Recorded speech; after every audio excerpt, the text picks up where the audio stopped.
안녕하세요. 저는 사랑하는 아들들을 씩씩하게 잘 키우며 살아가고 있는 대한민국의 한 남성입니다. 저는 항상 씩씩한 아빠이자 든든한 아빠의 역할을 놓치지 않기 위해 노력하는데요. 그건 바로 엄마 없는 빈자리와 서러움을 우리 아이들이 느끼지 않았으면 해서입니다. 엄마를 일찍 잃게 되면서 또래 애들이 겪지 않아도 될 아픔을 겪은 우리 아이들이 안쓰럽기도 하고 아빠로서 미안하기도 해서 더더욱 열심히 노력하며 살게 되는 것 같아요. 그리고 저 또한 아내를 잃게 된 슬픔을 우리 아이들을 보내면서 달래고 있습니다. 사랑하는 우리 아내가 지금도 다시 보고 싶은데요. 우리 아내를 추억하는 마음으로 저의 이야기를 한번 해보도록 하겠습니다. 저와 아내는 지인의 소개를 통해서 만났어요. 그 당시 저나 아내나 소개팅을 한창 하던 나이였기에 주변에서 누가 소개시켜 준다고 하면 한 번씩 나가서 만나 차 한 잔 마시고 하는 그런 창창한 때였죠.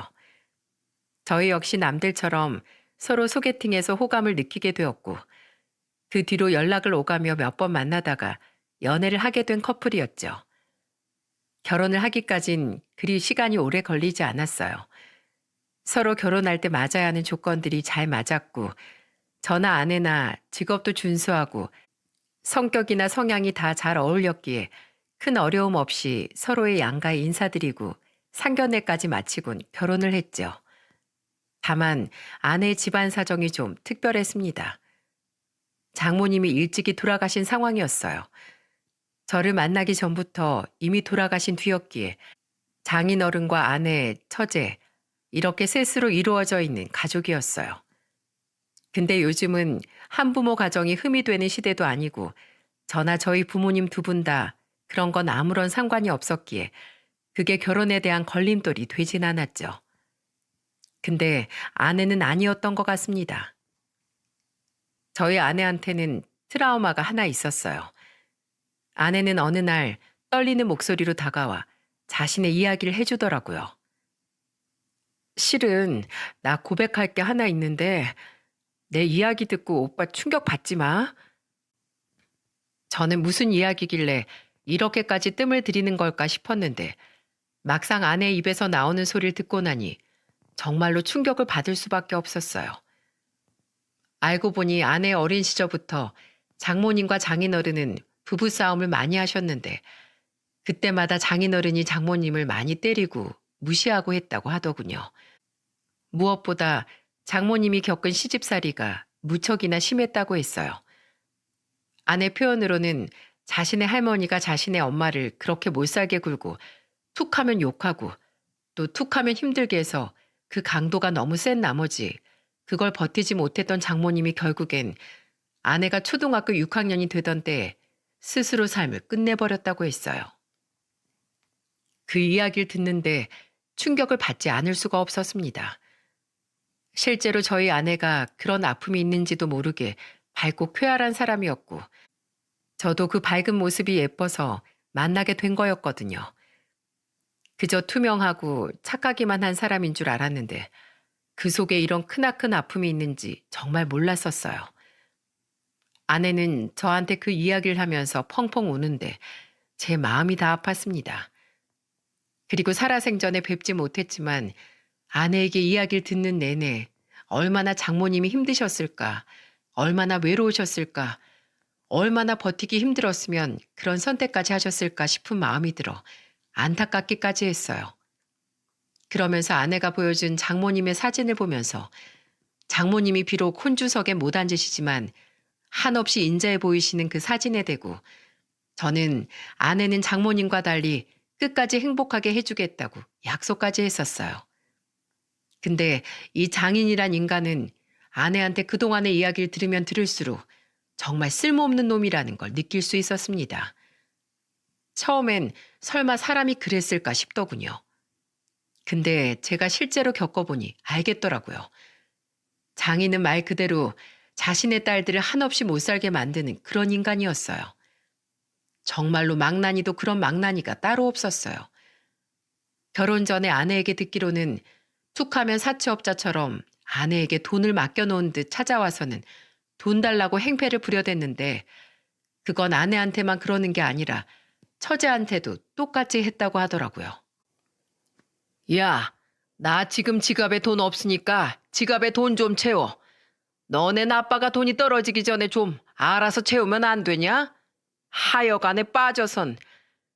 나 이번에 차 좀 바꾸고 싶은데 이 차가 오래돼서 그런지 내가 가오가 안 살아.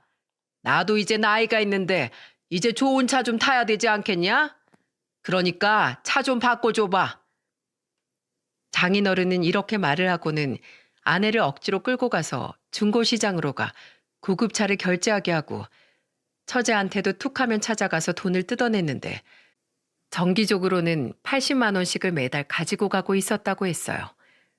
저는 상황을 들으면서 왜 아내나 처제가 본인들 아빠한테 시달리는 걸 힘들어하면서도 계속해서 끌려다녔던 건지 답답했습니다.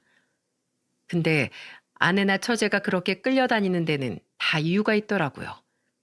그건 바로 트라우마 때문이었죠.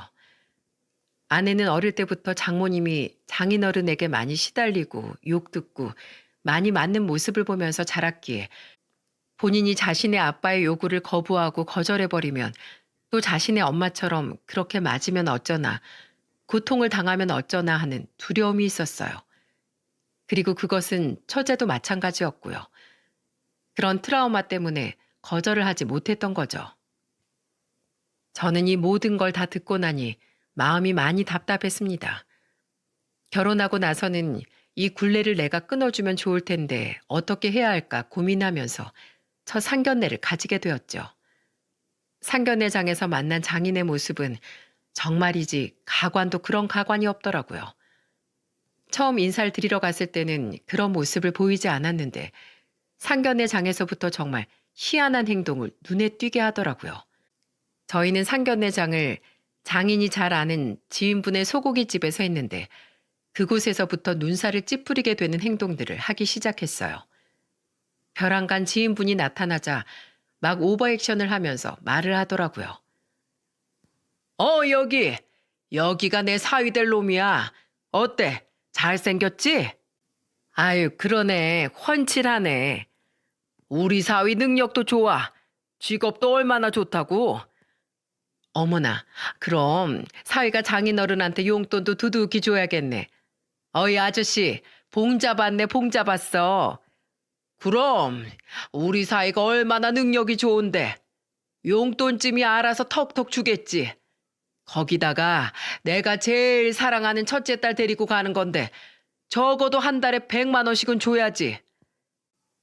장인은 눈앞에 사돈이 있는 것도 신경이 안 쓰이는 건지 당사자와 사돈 앞에서 말도 안 되는 말을 짓거렸고 거기에 맞장구를 치고 있는 그 소고기집 사장 아주머니도 참 어처구니가 없었어요.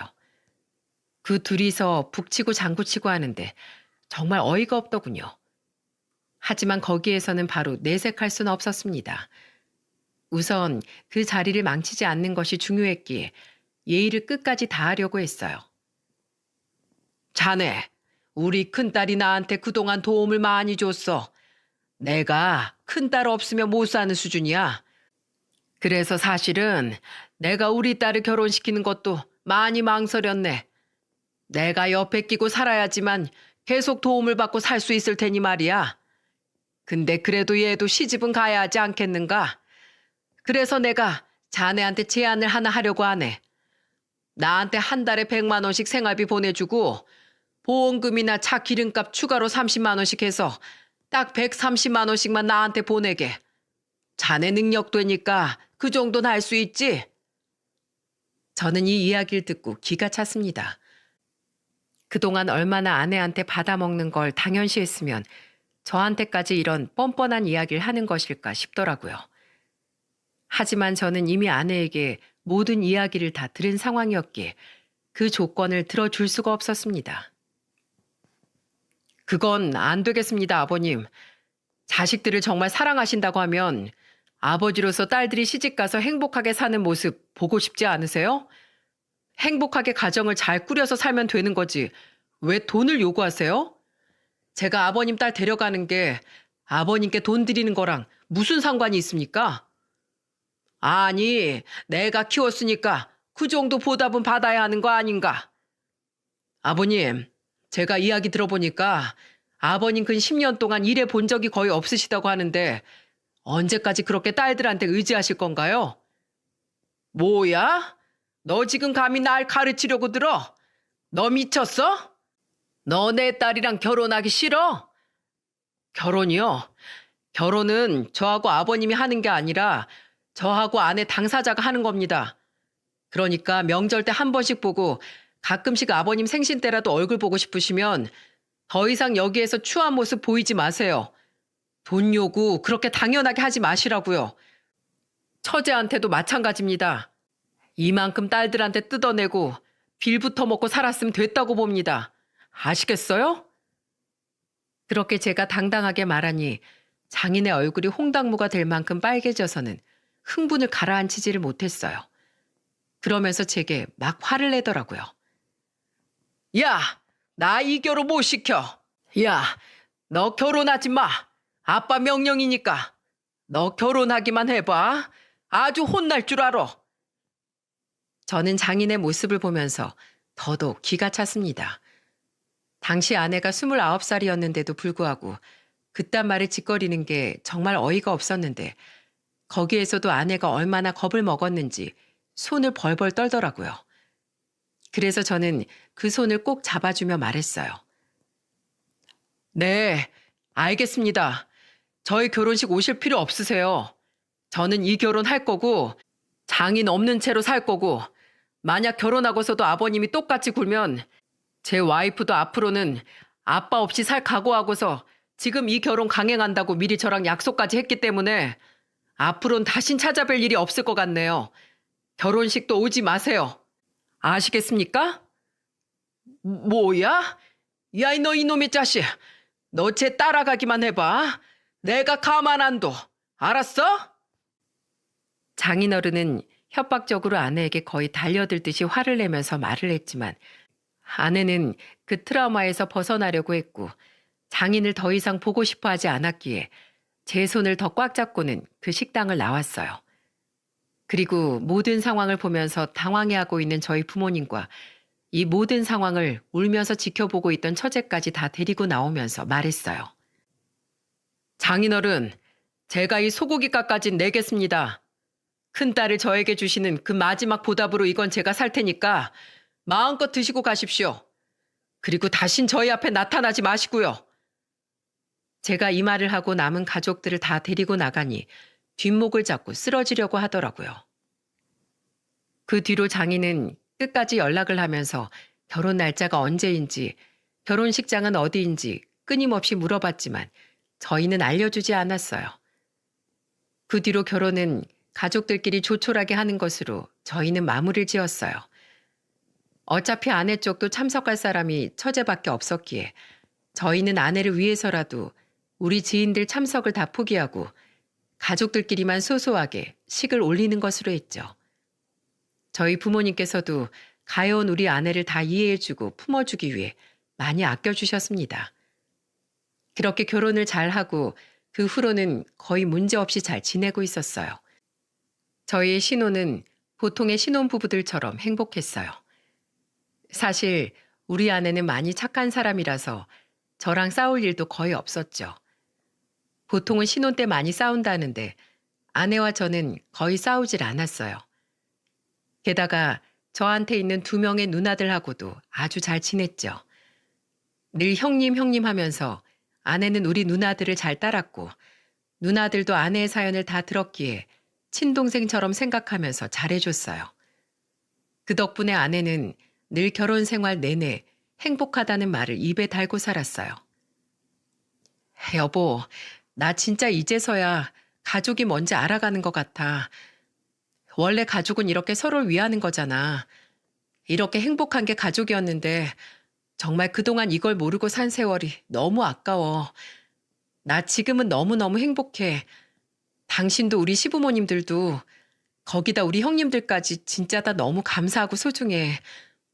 나 너무 행복해 진짜로. 날 이렇게 행복하게 만들어줘서 고마워 여보. 무슨 말을 그렇게 해. 당연한 거지. 나도 당신 덕분에 행복해. 매일매일이 얼마나 행복한데. 앞으로는 당신도 처제도 더 행복해지자. 알았지? 저희는 이렇게 서로를 생각하며 서로에게 행복이 되면서 잘 살아가고 있었습니다. 그러면서 그 사이에 4살 터울이 나는 아들들도 2명이나 낳았죠. 그러면서 아내는 거의 안정을 다 찾아가고 있는 것 같았어요. 장인한테는 그때까지도 어디에서 사는지 말도 안 했고, 처제도 이사를 가면서 아예 장인과는 인연을 끊고 살고 있었어요. 이것도 저희 집안에서 누나들과 저희 부모님들까지 다 합세를 해서 처제까지 돌봐주었기에 가능한 일이었고요. 그래서 처제도 늘 우리한테 고맙다는 말을 달고 살았어요. 형부, 진짜 지금까지 이렇게 우리 언니도 모자라서 나까지 신경 써주고 돌봐줘서 고마워요. 나 아마 형부네 가족 없었으면 평생을 아빠 같은 사람만 있을 거라고 생각해서 결혼도 안 했을 거예요. 근데 형부를 만나서 제 생각이 바뀌었다니까요. 그래서 저도 형부처럼 좋은 사람 만나게 돼서 이제 결혼하려고 해요. 처제는 늘 고맙다고 이야기를 해왔는데 급기야는 결혼할 사람을 다른 사람도 아닌 우리한테 제일 먼저 소개하면서 결혼 허락을 받으려고 했어요. 제가 보기에도 처제의 남자친구는 좋은 사람처럼 보였기에 그 결혼을 허락해 주었습니다.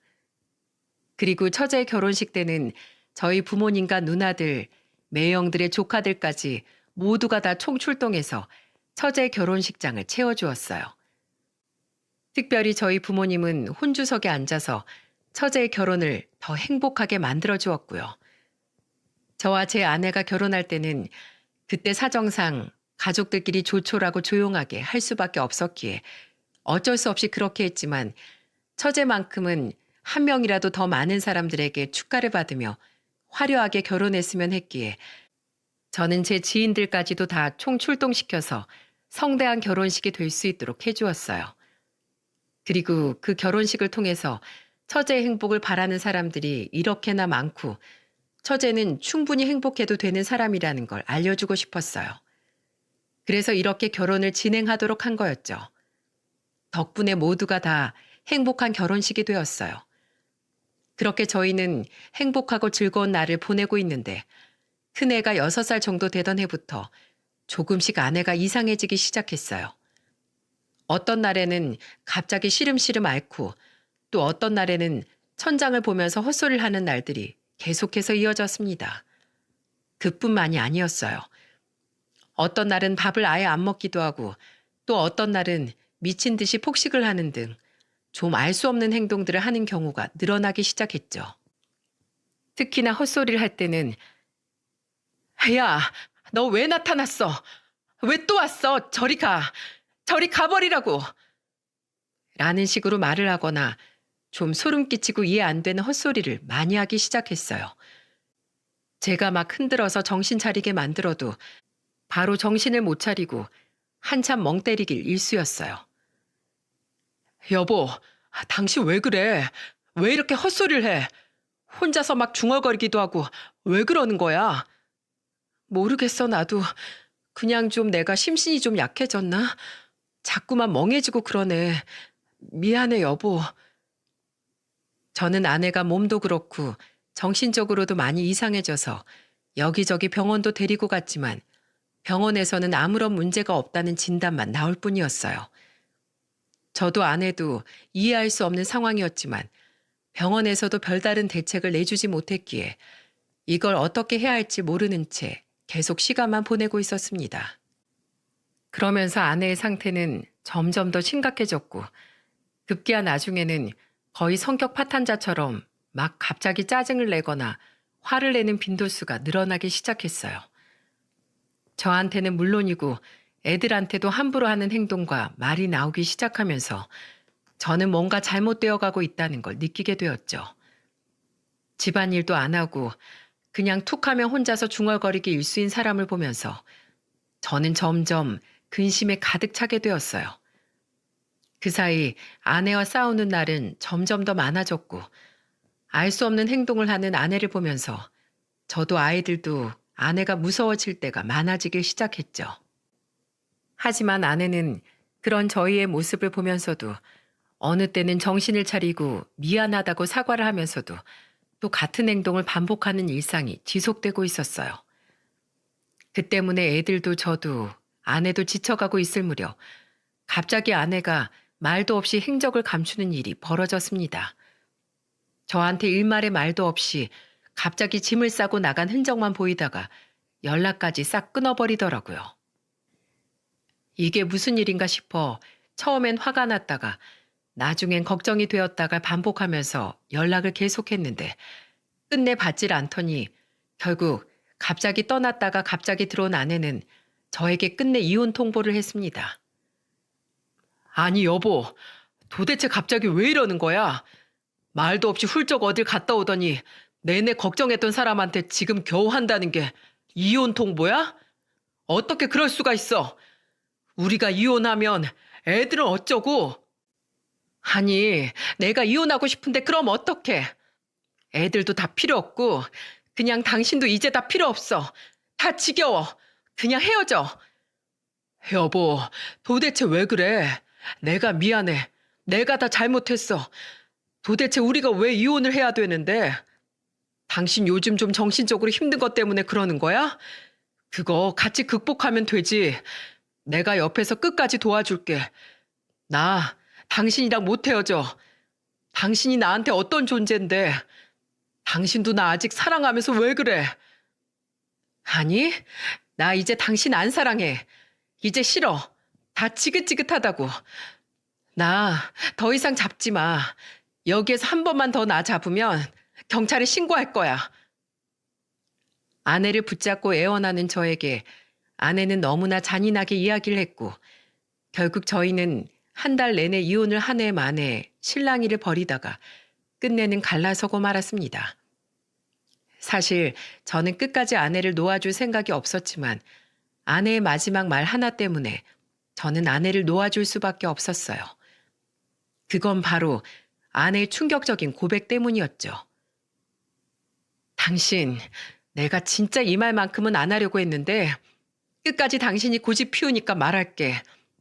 나 사실은 남자 생겼어. 그래서 이혼하자고 하는 거야. 나 그 사람 너무 사랑하고 그 사람 없으면 죽을 것 같아. 나 잠깐 집 나가 있는 동안에도 그 사람이랑 내내 같이 살았어. 그만큼 사랑해. 그러니까 제발 나랑 좀 헤어져줘. 내가 애들도 다 포기하고 재산이고 위자료고 전부 다 포기하고 넘겨줄 테니까 그냥 나만 좀 놔줘. 나만 좀 떠나게 해줘. 뭐? 바람? 네가 나한테 어떻게 이럴 수 있어? 내가 너한테 어떻게 했는데? 우리가 어떤 어려움을 어떻게 극복하면서 여기까지 왔는데? 진짜 잔인하다 당신. 정말 잔인해. 그러니까 내가 좋게 이혼하자고 했을 때 했었어야지. 이게 뭐야? 결국 바닥까지 파야겠니? 이거 다 당신이 자처한 일이야. 그러니까 제발 여기에서 더 자존심 구기면서 없어 보이게 하지 말고 나 좀 보내줘. 깔끔하게 포기하란 말이야. 너무나 잔인하게 말하는 아내를 보면서 저는 더 붙잡을 필요가 없겠다고 느껴졌습니다. 바람까지 피우면서 마음이 떠난 여자를 아무리 내 옆에 데리고 있다고 한들 그건 서로에게 지옥일 거라고 생각을 했어요. 그래서 이혼을 했습니다. 저는 아내가 너무나도 원망스럽고 미웠어요. 처제조차도 믿지 못하는 이 상황에 저는 정말 힘들었어요. 처제는 저와는 달리 처음 아내의 외도 소식을 접하고 저한테 다급하게 말을 해왔어요. 형부, 언니가 바람필 사람이 아니잖아요. 언니 그렇게 겪어보고도 그래요? 언니한테 분명히 무슨 사정이 있을 거예요. 요즘 언니가 나랑도 연락이 안 되는 게 좀 이상하다 싶어서 걱정하고 있었는데 갑자기 이혼이라뇨. 이건 정말 말도 안 돼요. 형부, 다시 생각해봐요. 이혼은 정말 안 돼요. 언니가 바람 폈을 리가 없어요. 처제, 아무리 사정이 있다고 한들 이젠 나한테 마음이 다 떠난 사람이야. 바람이 사실이든 아니든 나랑 그렇게 이혼하고 싶다는데 해줘야지.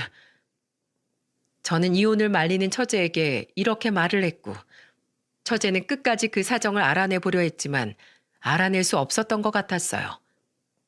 그렇게 우리는 이혼을 하고 완전히 남남이 되어 소식조차 모르고 지내게 되었습니다. 저는 그래도 애들을 생각해서 애들만이라도 보러 와달라고 문자를 해봐도 제 연락을 다 무시하길래 애들을 생각해서 용기 내 전화를 했더니 아예 없는 번호라고 나오더라고요. 그만큼 아내는 저희와의 관계를 완전히 차단하고는 종적을 감춰버렸어요. 거기에서도 또 저는 화가 나고 배신감이 느껴져 너무나 힘이 들었습니다. 그 이후에 아들들을 혼자 키우면서 살고 있었는데 다행히도 제 엄마와 누나들이 많이 도와주었어요. 특히 처제는 수시로 와서 제 아들들을 데리고 놀이동산도 가고 선물도 사주고 용돈도 주며 알뜰살뜰하게 챙겨주었죠. 무엇보다 저한테도 정말 잘했는데 집에 와서 청소도 해주고 가끔씩 부부가 같이 찾아와 술친구도 해주면서 그렇게 저에게 잘해주었어요.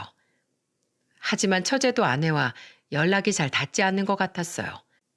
저도 애들 때문에라도 아내의 소식을 들어야겠어서 한 번씩 물어보면 아예 연락이 없다는 이야기만 들려왔었죠. 근데 한 번은 연락이 왔었다고 하더라고요. 형부, 얼마 전에 갑자기 언니한테서 문자가 하나 왔어요. 조카들 좀 신경 써달라고 하더라고요. 너무 놀라서 바로 전화했는데 그 뒤로는 아예 안 받아요. 형부, 그동안 언니 소식 많이 궁금했잖아요. 언니가 그래도 우리 조카들은 안 잊고 있나 봐요. 뭐? 연락이 왔다고? 아니, 그 번호라도 좀 나한테 줘봐. 소용없어요. 그날부터 제가 지금까지 전화를 얼마나 많이 한 줄 아세요? 근데 한 통도 안 받아요. 이 사람 진짜 도대체 뭘 어쩌고 다니는 거야? 그렇게 애들 걱정되는 사람이 한 번을 연락을 안 해 어째? 형부, 제가 말했잖아요. 언니 지금 무슨 일 있는 거예요. 절대 바람나서 떠난 거 아닐 거예요. 절대로 이런 행동 할 사람이 아닌데 언니 분명히 지금 무슨 일 있는 건데 그걸 말 안 하고 혼자서 뭘 어쩌고 있는 걸 거예요. 내가 그거 어떻게든 알아낼 거니까 형부도 조금만 더 기다려줘요. 저는 처제의 말에 아내가 점점 걱정되기 시작했고 전 와이프였지만 그래도 애들 엄마인지라 신경이 아예 안 쓰일 수가 없더라고요. 그러면서 처제의 말을 곰곰이 생각해보게 되었는데 처제 말대로 제가 아는 아내라면 그럴 사람이 아닌데 라는 생각이 지배적으로 커지게 되었어요. 그래서 아내가 나타날 때까지 기다릴 게 아니라 제가 아내를 찾아야겠다는 생각이 들었죠.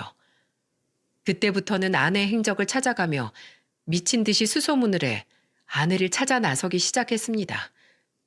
전국 방방 곳곳으로 아내를 찾아다녔지만 아내를 쉽게 찾아낼 수는 없었어요. 그래도 포기할 수 없어 계속해서 아내를 찾고 다니고 있었고 그 세월이 지나 어느덧 제 큰아들이 15살, 중학교 2학년이 되었을 무렵이었어요. 처음처럼 아내를 미친 듯이 찾진 않았어도 아내를 기다리면서 동시에 틈틈이 아내의 소식이 들려오는 곳들을 향해 찾아가곤 했었어요. 그래도 쉽게 만날 수는 없었죠. 그러다 정확히 아내가 사라진 지 9년째 되던 해 우리 첫째가 중학교 2학년 올라가던 때 갑작스런 손님이 저희 집에 찾아오게 되었고 그 손님의 존재로 저희는 깜짝 놀라고 말았습니다. 주말에 집에 있는데 누군가가 초인종을 눌렀고 몇 번이나 누구인지 확인을 했지만 얼굴도 목소리도 들려주지 않던 손님은 초인종만 몇 번 누르다가 결국에는 힘없는 목소리로 대답을 해오더군요. 나야. 저는 그 짧은 목소리 들으면서 화들짝 놀랄 수밖에 없었습니다. 그건 바로 제가 몇 년 동안이나 애타게 찾았던 제 아내의 목소리였기 때문이었어요. 저는 그 소리를 듣자마자 현관문을 열었고 문 앞에는 아내가 우뚝 서 있었습니다. 여보, 도대체 그동안 어떻게 된 거야? 왜 이렇게 연락이 안 되었던 건데? 도대체 무슨 일이 있었던 거야 그동안? 아내를 보자마자 울먹이는 목소리로 호들갑을 떠는 제 목소리에 방에 들어가 있던 아들들이 소리를 듣고 나왔고 애들은 눈앞의 여자와 제가 여보라고 하는 소리를 듣더니 바로 물어봤어요. 아빠, 누구야? 애들은 현관에서 들려오는 소란이 궁금해서 나왔을 뿐인데 아내는 자신들의 아들들을 보더니 한순간에 달려가 애들을 끌어안으며 말했습니다. 애들아, 종민아, 종현아, 엄마야. 엄마의 얘들아. 애들은 그동안 엄마의 존재에 대해 끊임없이 궁금해왔고 그때마다 저와 처제는 아내의 사진을 보여줬었기 때문에 애들도 엄마를 금세 알아보며 인정하는 듯 했어요. 그러면서 같이 덩달아 끌어안으며 울기 시작했죠. 첫째는 사춘기가 왔을 때라 그 순간이 좀 어색한 듯 보였지만 둘째는 달랐어요. 엄마의 존재가 너무나 그리웠는지 바로 엄마를 부르며 부둥켜 안고 울더라고요. 네? 엄마, 진짜 엄마예요? 엄마 맞아요? 보고 싶었어요. 엄마, 너무너무 보고 싶었어요. 미안해. 엄마가 너무너무 미안해. 셋의 상봉을 보면서 저도 눈시울이 붉어졌습니다. 그래서 순간 말도 없이 그저 바람났다고 말해버리곤 떠나버린 아내가 미운 마음이 올라오긴 했었지만 아이들과 함께 있는 모습을 보니 또 마음이 놓여서 우선은 이 감격을 깨지 않기로 했어요. 그래서 한참 울고 서 있는 셋을 진정시키며 아주 오랜만에 넷이서 밥을 먹었습니다. 한참 밥을 먹고 애들을 빨리 재워놓고는 저는 본격적으로 아내와 그동안 못다한 대화를 했어요. 그동안 도대체 어떻게 지낸 거야? 아니, 어디 있었던 거야? 다시 돌아왔으니까 이제 다 바른 대로 말해. 나랑 처제 예상이 맞지? 당신 바람난 거 아니잖아. 무슨 사정이 있었던 거잖아. 저는 모든 걸 다 들어줄 생각으로 물었고 아내는 이미 다시 돌아올 때부터 모든 걸 말할 각오를 하고 왔었는지 그때부터 술술 대답을 하더라고요. 그리고 저는 아내 입에서 나오는 이야기들을 통해 큰 충격을 받았습니다. 여보, 미안해. 정말 미안해. 실은 나 우리 이혼하기 전부터 좀 이상했었잖아. 몸도 이유 없이 아프고 헛소리도 막 하고 헛것도 보이고 그런데도 병원 가면 아무 이상이 없다고 해서 손 쓸 방도가 없었잖아. 실은 그때 나한테 나타나는 증상들 보고 인터넷에 검색을 해봤는데 그게 신병 증상이라고 하더라고. 그래서 나 혼자 몰래 무당한테 찾아갔었어. 근데 그 무당이 그러더라. 나 신병 맞다고. 신내림 받아야 한다고. 계속 이렇게 살다가는 나 죽을 수도 있다고. 게다가 내가 이 집을 나와야 한대. 내가 집을 떠나야 한다고 하더라고. 저는 아내의 말을 믿을 수 없다는 표정으로 계속해서 들어야 했어요. 그 무당이 막 뭔가를 하더니 한참 웅얼웅얼 거리다가 큰일 났다고 막 소리치는 거야. 나도 놀래서 물어보니까 내가 이 집에서 안 나오면 당신이랑 애들까지 위험해진다고, 정말 큰일 난다고, 가족들 살리고 싶으면 나 혼자 나와서 신내림 받아야 한다고 그러더라고. 자기도 그랬었다면서. 아내는 이 이야기를 하는 내내 너무나 힘겨워 보였어요. 모든 이야기를 다 들어보니 아내는 가족들을 위해 자신 혼자서 희생할 각오로 떠나려고 했던 거였는데 제가 끝까지 이혼을 안 해준다고 하니까 결국에는 바람 피웠다는 거짓말까지 했던 거였어요. 그런 일이 있었으면 나한테 말을 했었어야지. 왜 말을 안 했던 거야? 도대체 왜? 그 여자 사기꾼 아니야? 그런 사람들은 사기꾼들도 많다고 하던데 정말 그 사람이 했던 말 다 사실이었던 거 맞아? 그럼 그 뒤로는 어떻게 한 거야? 정말 신내림을 받은 거야? 신내림 받고 그쪽에서 지내면서 같이 살고 있었어. 아내는 자신 혼자 희생을 하면서 가족들을 지켜낸 거였어요. 그 여자 무당과 함께 살면서 굿도 하고 점도 봐주면서 그렇게 지낸 듯 했습니다. 여기까지 다 그 지난 날들의 이야기를 듣는데 그 속사정이 너무나 거대해서 정말 할 말도 없더라고요. 뭐라 말을 해줄 수가 없었습니다. 그만큼 아내는 힘들고 외로운 시간들을 보내왔었기에 제가 무슨 말을 해도 아내의 희생을 보상할 길이 없어 보였어요. 하지만 그래도 궁금한 건 하나 있었기에 안 물어볼 수가 없었죠. 그럼 지금은 지금은 왜 갑자기 찾아온 거야? 또 무슨 일이 생긴 거야? 아니, 무슨 일이 없어. 근데 정말 너무너무 보고 싶더라. 당신도 그렇고 우리 애들도 그렇고 너무 보고 싶었어. 그래서 염치불구하고 이렇게 찾아왔어. 미안해, 여보. 아니야, 아니야, 여보. 잘했어. 잘 찾아왔어. 그동안 얼마나 외롭고 힘들었어. 오늘은 일단 당신 아무 생각하지 말고 어서 자. 여기까지 멀리 오느라 고생해서 피곤할 텐데 오늘은 아무 생각 말고 편안하게 쉬어. 저는 아내를 안방 침대에 눕혀 재웠고 저는 거실 소파로 나와서 잤어요. 근데 안방 문은 살짝 열려 있었는데 아내가 밤새 내내 기침을 그렇게 하더라고요. 걱정스러운 마음에 몇 번이나 가서 물었어요. 여보, 괜찮아? 왜 이렇게 기침을 해? 지금 추운 때도 아닌데 어디 아픈 거야? 아니, 난 괜찮아. 나 괜찮으니까 당신 얼른 가서 자. 괜히 내가 침대 뺏어서 미안하네. 미안하기 무슨. 당신 이제 무슨 일 있으면 바로 말해야 돼. 알았지? 어디 아프면 나한테 바로 와서 말해. 알았어. 말할 테니까 얼른 가서 자. 아내의 힘없는 목소리가 저는 너무나 걱정스러웠어요. 그래서 아침이 될 때까지도 몸이 안 좋아 보이면 바로 병원으로 데려갈 생각으로 거실에 나가 거의 뜬 눈으로 밤을 지새웠습니다. 아침이 되자마자 아내가 있는 안방으로 가서 문을 두드리는데 안에서는 기척이 느껴지지 않았어요. 몇 번이나 불러도 대답이 없길래 걱정스러운 마음에 문을 몇 번 더 두드렸는데 그래도 아무런 응답이 없었어요. 순간 이상한 직감이 들어 바로 문을 열고 들어가는데 거기에서 저는 깜짝 놀라고 말았습니다. 아내가 침대 위에 피를 엄청나게 토하고 그 위에 쓰러져 있었기 때문이었어요. 저는 너무나 놀라 바로 119를 불러서 아내를 데리고 병원으로 향했어요. 병원으로 가는 내내 의식 없는 아내를 계속 불렀지만 여전히 의식을 차리지 못하고 있었죠. 병원으로 가자마자 검사를 받았는데 그 뒤로 들려온 검사 결과에 저는 또 한 번 청천벽력 같은 충격을 받아야만 했어요. 검사를 해보니 아내는 폐암 말기였고 온 몸으로 전이가 된 상황이라 아예 손을 쓸 수도 없는 상황이었어요.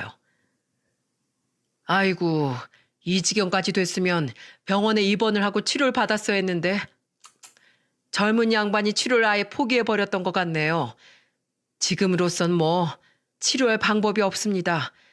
수술할 때도 이미 지나버려서 그저 잘 마무리할 수 있도록 옆에서 지켜보는 수밖에 없을 것 같네요.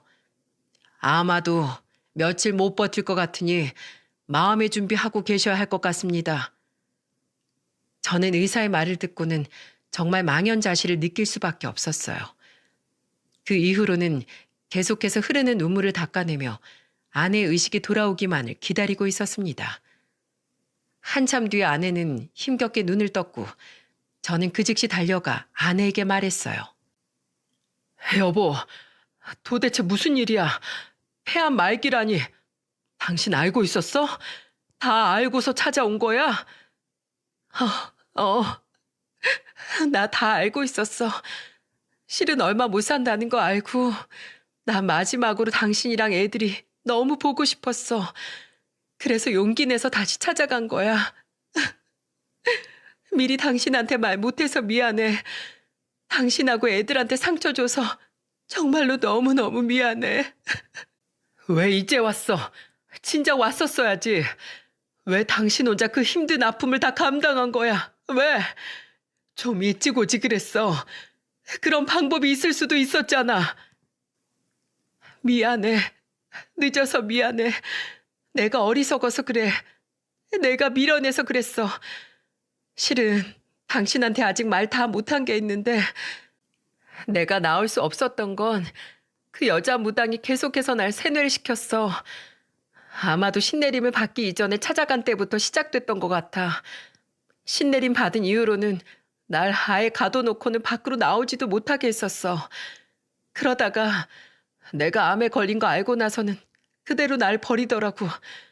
그래서 나도 그동안 내가 속았다는 거 알고 이제서야 당신이랑 애들 찾아올 수 있었던 거야. 내가 너무 바보 같지? 미안해, 여보. 정말 너무 늦어버려서 미안해. 저는 아내의 말을 듣고 가슴이 답답하고 그 여자 무당에 대한 분노가 차올라 너무나 힘들었습니다. 왜 이렇게 우리 가족한테 모진 일이 일어난 건지 이해할 수도 없었고 그냥 모든 것이 다 힘들고 싫었어요. 그래서 아내를 붙들고 그렇게 울고 있는데 아내가 갑자기 제 손을 잡더니 무언가를 가리키더라고요. 그건 바로 가방이었습니다. 여보, 저것 좀 봐봐. 뭐? 저게 뭔데? 내가 줄 수 있는 게 이것밖에 없네. 겨우 당신하고 애들한테 마지막으로 해줄 수 있는 게 저것밖에 없어. 저거 얼마 안 되지만 앞으로 애들 키우고 대학 보내고 하는데 보태서 써줘. 아니, 갑자기 무슨 돈이야? 아내는 가방에 현금 다발을 넣어놓고서 저에게 건넸고 그 안엔 정확히 3,820만 원이 들어가 있었습니다. 알고 보니 아내가 그 여자 무당 밑에서 9년 동안 일을 하면서 받아 모은 돈이었고 고작 이거 바꿔서 9년 내내 갇혀 있었다는 게 너무나 화가 났습니다. 당신, 당장 거기 어딘지 말해. 어디에서 있었던 건지, 그 무당이 누군지 빨리 말해. 저는 아내에게 화를 내며 추궁하며 말했지만 아내는 끝내 말하지 않았어요. 아니, 됐어, 여보. 그냥 거긴 이제 모르는 채 하고 싶어. 난 이제라도 당신이랑 애들 얼굴 봤으니 됐어. 그것만으로도 감사해. 그 사람 진짜로 무당인 건 맞아. 행여나 당신이 찾아가면 저주를 퍼부을 수도 있어. 그러니까 그냥 이대로 모르는 채로 그냥 살자. 나도 더는 거기 신경 쓰고 싶지 않아. 마지막은 당신이랑 애들만 보면서 행복할래. 아내는 끝끝내 그곳을 말해주지 않았고 그것도 다 우리를 위해서 또 자신의 마지막 가는 길의 행복을 위해서라도 더는 인연을 더 끌고 싶지 않다고 하기에 저도 너무나 화가 나서 복수하고 싶었지만 참을 수밖에 없었습니다. 그 뒤로는 처제와 저희 부모님 그리고 누나들까지 다 데리고 와서 그동안의 모든 상황을 다 이야기해주고 아내의 마지막 가는 길을 모두가 다 함께 해주었어요. 다시 상봉하던 그날에 온 가족이 펑펑 울었고 처제는 거의 실신할 지경으로 제 언니가 불쌍하다며 울다가 지쳐서 잠들기도 했었죠. 그래도 또 다음날 만날 때는 언니한테 웃는 모습 많이 보여줘야 한다며 씩씩하게 왔는데 어느 날은 아내의 손을 꼭 잡고 이런 말도 하더라고요. 언니, 우리 그동안 참 외로웠지. 엄마 돌아가시고 아빠한테 우리 엄청 핍박받고 맞기도 하면서 그렇게 힘들게 살았었잖아. 그런데도 우리 둘은 서로 의지하면서 서로한테 힘이 되어주면서 살았는데 언니, 이렇게 나 놔두고 갈 거야? 나 두고 갈 거냐고. 언니 가면 나 이제 이 세상 혼자야. 제발 나 놔두고 가지 마. 이제 내가 언니 지켜줄게.